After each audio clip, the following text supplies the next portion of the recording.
I want to say any person can build a road. Anybody can build a house. Dictators build roads, dictators build houses. It takes a true patriot with values to build a nation. What we are trying to build is a nation. I'm telling you.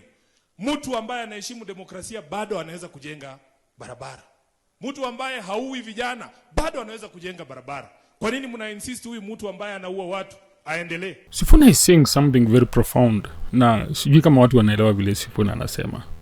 Hebu nirudie tena, labda kama huko umeshika kenye Sifuna anasema utashika. I want to say any person can build a road. Anybody can build a house. Dictators build roads, dictators build houses. It takes a true patriot with values to build a nation. What we are trying to build is a nation. I'm telling you. Mtu ambaye anaheshimu demokrasia bado anaweza kujenga barabara. Mtu ambaye haui vijana bado anaweza kujenga barabara. Kwa nini mna insist huyu mtu ambaye anaua watu aendelee? Mimi najua Kenya hii it cannot afford another 5 years of William Ruto. So kuna hii kitu watu wenye wanasupport gava ushinda wakisema like wanaangalia development, wanaangalia affordable housing, wanaangalia labda barabara. Na by the way hata hizi hatuko very sure. We're just waiting because we know this guy. We're just waiting because scandals zitaanza kulipuka left, right and center. I can bet everything on that. Hiyo ni obvious. That is what will happen right now. Labda the game is very high ya kuficha hii hapa na pale, but I can bet everything on this that scandals zitalipuka kwa hizi vitu this housing whatever, itakuwa ni kitu kingine kubwa sana. But let us assume, let us give in the benefit of the doubt that tuseme labda Ruto kuna vile analeta development. But why should we have development at the expense of our rights? Why should we have development at the expense of the lives of people? Why should we have development at the expense of our democracy being killed? Why should we have development at the expense of vijana kuuliwa ovyo just because you have a dissenting voice? Why should we have roads at the expense of bloodshed? Yani tunakuwa inchi, yani mahali tumerudi kama Kenya, tumerudi so many years ago. And this is a thing I used to tell people. Personally, I'm from the Mount Kenya region. And nilikuwa naambia watu wa Mount Kenya, are you sure? You guys you want to take us like 50 years behind? Because this is exactly what happened when we gave Ruto power. Iliturudisha nyuma na mbali sana. So, Sifuna is saying, tunaweza kuwa na mtu mwenye anajenga barabara na maintain democracy. Tunaweza kuwa na mtu mwenye anajenga barabara na lives are not being lost. We don't have to have one or the other. We can have both. Because what we are trying to build is a nation. And this one thing I love about Sifuna. I love the fact that he talks about this. Kwa sababu, well, hata kama ni kitu mtu anaweza fikiria, I have never really like looked at it from that angle. Like, just because you're building a road doesn't mean that your killing is okay. Just because you're doing affordable housing doesn't mean that silencing people is okay. You know, and I don't know where hii kitu litoa wapi kama Kenya. And this tunawezaga kudanganywa haraka sana. We think like building a road is a favor, so everything else it is not. Ruto. It cannot afford another year of William Ruto. Na nataka nimalizie kwa kusema, kwa sababu umesikia watu wakisema hapa Sifuna anaelekezewa maneno. Hii vita yote unasikia nikipigwa ndani ya chama cha ODM ni kwa sababu moja tu. Nimesema Ruto one term. Na nina sababu. Mimi najua siasa ni ushawishi. Mheshimiwa Rigathi, unajua nimekuja hapa, nimesikia nyinyi mkiongea, nilikuwa nacheka tu hapo nikiwa nimekaa kwa sababu unisamee tu, lakini lazima niseme hii. 2022 tulikuja hapa kwa hao watu wa Mlima. Tukajaribu kuwaingiza box wa. Tukaambia watu baba akiingia masomo ni bure kutokea chini mpaka juu. Tukasema matibabu itakuwa bure kutoka chini mpaka juu. Tukasema tutawadunga 6,000 kila mwezi. Mazee mlikuwa mnatuangalia tu. Alafu hiyo part ya 6,000 hata kama nilikuwa Azimio, hiyo ndio part moja nilikuwa nasikia hapana. Hapa baba hata kama, you know, hata kama let's be real, 6,000 haiwezekani. Hiyo haingewezekana. Yani But politicians will be politicians. They will do what politicians do. They will say the things that people want to hear. But hiyo Dhausita Sifuna, hiyo haigeza. Hiyo ilikuwa ni ujinga kiasi. Ule jamaa mwingine sijui nani alikuwa amemfunza Kikuyu. Hako tu mwadhani ya gosho. Akiingia hapa bana, nyinyi watu mnasema huyo ndio tunataka. Sasa saa hii nasikia vile mnaongea. Naona mambo si mbaya. Mambo si mbaya. If you want to know that the church doesn't have a sense of what it believes in, or what it takes to be a believer, or what it takes to be a follower of Christ, just look at what happened in 2022. Because Ruto walked in church, he said, Mwadhani Gachagua, and everyone in the church said, now this one comes from heaven, and this is the one we are going to vote for. Being a believer and a man of God for that, I would look at him, I would look at his history, and I would tell that this is not a man of God, this is not from heaven, this is not how a godly person looks like, and it defeats me. Yani sielewagi ilikuwaje that watu walikuja kuona nikana kwamba Ruto alikuwa ni kama alikuwa godly. I don't know what they were looking at, unless the church itself doesn't understand what it means to be godly. There was nothing godly about Ruto. Neither was there anything godly about Raila, but we were not voting for a bishop or something. We were voting for a president of a country. So what we were supposed to look for is, what qualities do you have? What are you bringing on the table? And by the way, this one brings me to the point of, in as much as I love Sifuna, I love this guy. I love the way he thinks. And if Kenyans were watu sharp, watu wenye wako na akili, watu wenye anaweza kat tribalism kando na nini, this guy should be president one day. And not too far away from here. We need changes like right now. Because if you're talking about Gachagua, please, man. So I was saying, it brings me to this point. What are they doing in church? Why is this happening in church? Now the church has become a marketplace. In as much as I love this guy, the fact that this thing is happening in a church is very, yani ni kitu inanihuzunisha tu sana. It should not be happening in church. This should be a place of worship. But we have turned it into a den of robbers. We have turned it into a political arena. And it is sad. And I hope that Mungu atatusaidia tu. Mlima Kenya hii kwa mara ya kwanza, Baba Raila Amolo Odinga alizoa kura zaidi ya 1,000,000. Na ndio maana mliona nikipigia Uhuru Kenyatta asante. Kwa sababu alitusaidia. Mlituzukuma lakini alitusaidia. Wengine walikula pesa ya Uhuru Kenyatta sawa sawa. Mimi najua kama katibu mkuu, pesa nyingi ambaye tulifanyia campaign ilikuwa inatoka kwa Mheshimiwa Uhuru Kenyatta. Alitusupport kihali na mali, ni ukweli. Lakini sasa si saa hii kuna mshenzi mmoja ametambua kwamba kuna ubaya ya pesa ya Uhuru Kenyatta. Nataka niulize Junet. Wewe Junet, pesa ya Uhuru ilianza kuwa mbaya siku gani? Siku ile ulikuwa unachukua hiyo pesa na hata yote hukuleta kwa chama.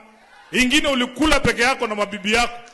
Siku ile tutaanza audit ya uchaguzi wa mwaka 2022. Ni vizuri umeanzisha hiyo debate, kila mtu aseme ile kazi alifanya 2022. Wewe ulikuwa unakula pesa ya Uhuru, badala ulipe agents, ukaacha hawa kina Wamunyoro wakatupiga 10-0.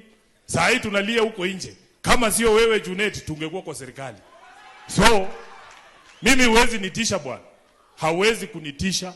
Wanasema Nairobi, ukipata sponsor mpya usianze kutukana ule alikutoa kwa bedsitter. Now, this is the thing I was talking about the church and whatever. Look, Sifuna, and again I say I like this guy. Sifuna is addressing Junet in church.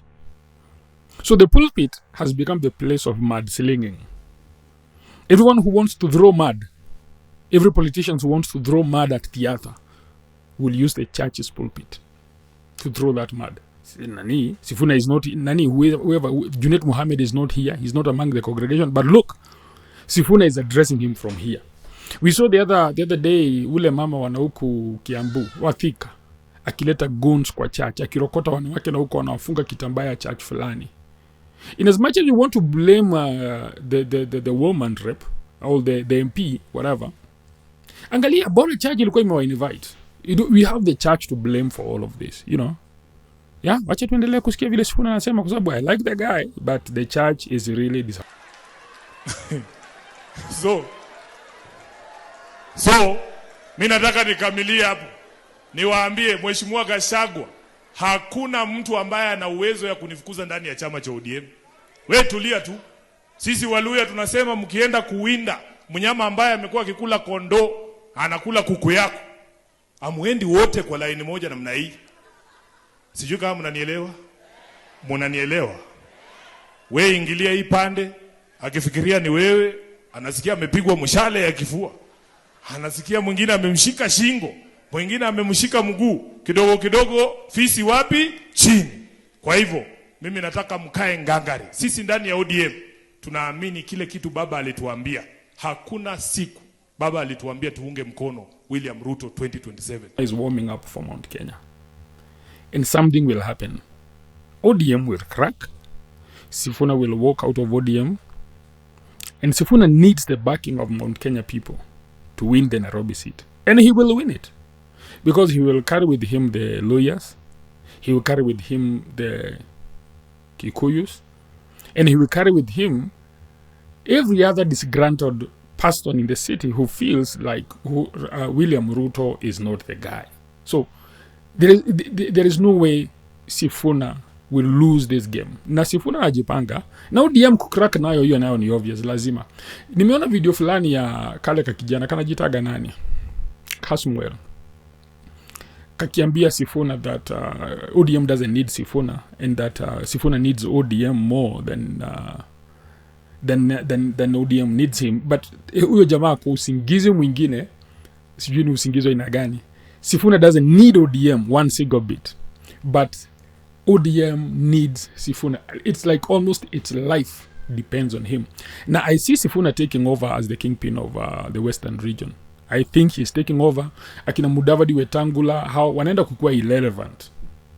I am not so sure about how people from that region look at their leadership and stuff, but if they still think those guys will allow to help him, especially somebody like Mudavadi who has corrupted, who has been ever corrupt, who has eaten alone, and then you're there backing him and thinking that this is the guy that will help you. Wewe uko usingizi mwingine, sijui ni usingizi wa wapi.